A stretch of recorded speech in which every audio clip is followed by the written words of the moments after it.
चमार हूँ, भूखा तो नहीं मरूंगा। ये शब्द मेरे नहीं, 80 के दशक का पंजाबी दलित फोक स्टार सिंगर अमर सिंह चमकीला के।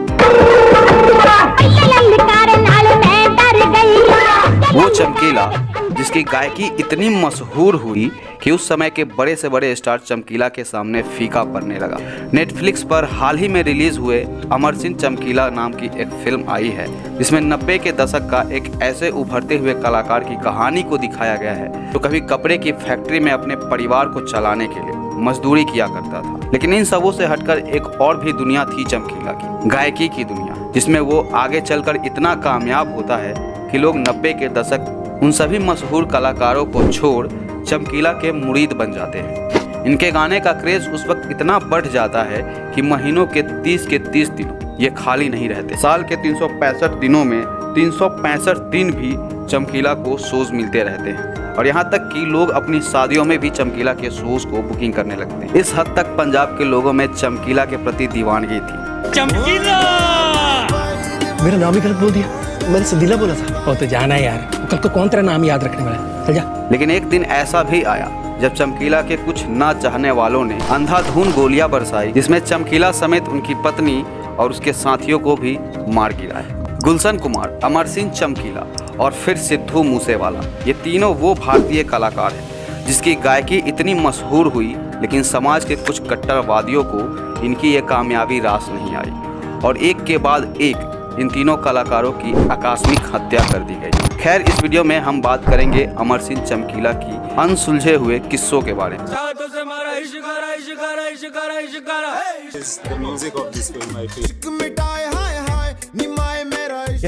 तो लोगों ने कहा कि चमकीला के ऊपर फिल्म बन रही है।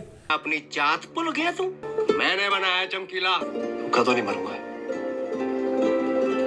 चमार हूं।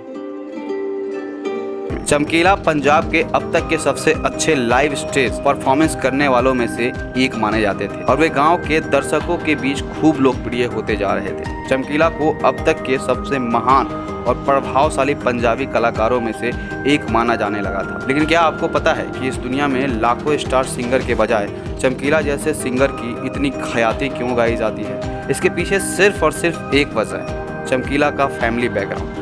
जहां और सारे स्टार अपनी फैमिली बैकग्राउंड के दम पर इंडस्ट्री में अपना पांव जमाते हैं, वहीं पे चमकीला जैसे सुपरस्टार मेहनत मजदूरी करके इस मुकाम तक पहुंचते हैं। उनकी फैमिली बैकग्राउंड का हालात इतना भी अच्छा नहीं होता है कि वो ढंग से एक वक्त का भोजन कर पाए, और ऐसे लोग जब कामयाबी की उस बुलंदियों को पाते हैं तो लोग उन्हें सिर्फ पसंद ही नहीं करते बल्कि एक स्टैंडर्ड लेवल का सम्मान और प्यार भी देते हैं। कुछ ऐसा ही चमकीला के साथ भी हो रहा था।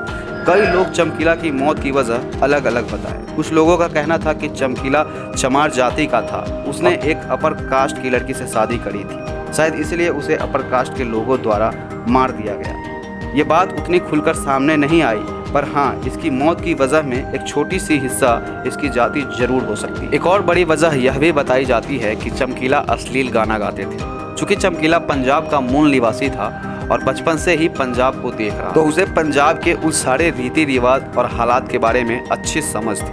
उसके गाने पंजाब के लोगों के जीवन से काफ़ी प्रभावित होते थे। उनके ज़्यादातर गाने जो हैं विवाह संबंध, सेक्स लाइफ का अच्छा ना होना, पति पत्नी में अनबन और नौजवानों की बढ़ती उम्र, बढ़ती शराब के लोगों में लत और नशीली दवाओं का ज़्यादातर लोगों में इस्तेमाल, और पंजाबी पुरुषों में गर्म मिजाज के बारे में गीत लिखते थे और उसे गाते थे। स्थानीय लोग काफ़ी ज़्यादा इन चीज़ों को रिलेट कर पाते थे, पर उसी में एक साइड ऐसा भी था जिसे यह सब बिल्कुल भी पसंद नहीं हो रहा था। चमकीला का यह अश्लील गाना उन्हें बिल्कुल भी पंजाब की संस्कृति को बदनाम करने जैसा लग रहा था। कुछ अज्ञात लोगों के द्वारा उन्हें जान से मारने की धमकियाँ भी मिलने लगी। लेकिन यहाँ चमकीला समझदारी दिखाते हुए अश्लील गाने को नहीं गाने के वादे करते। लेकिन यहाँ एक बात सोचने वाली थी कि जब चमकीला अश्लील गाना नहीं गाने की बात करता है, बाद में माफ़ी भी मांगता है, उसके बाद भी इनका मर्डर क्यों कर दिया जाता है? तीसरा शक यह भी जाता है कि चमकीला के मर्डर के पीछे म्यूजिक इंडस्ट्री का हाथ था। वे कलाकार जिनकी रोजी रोटी चमकीला के वजह से छिन जाती है। बताया जाता है कि चमकीला एक दिन के शो के 4000 तक चार्ज किया करते थे, जो कि 80 के दशक में एक अच्छी खासी रकम होती थी, और वही अन्य कलाकार को 1000 के भी शो मुश्किल से मिलते थे।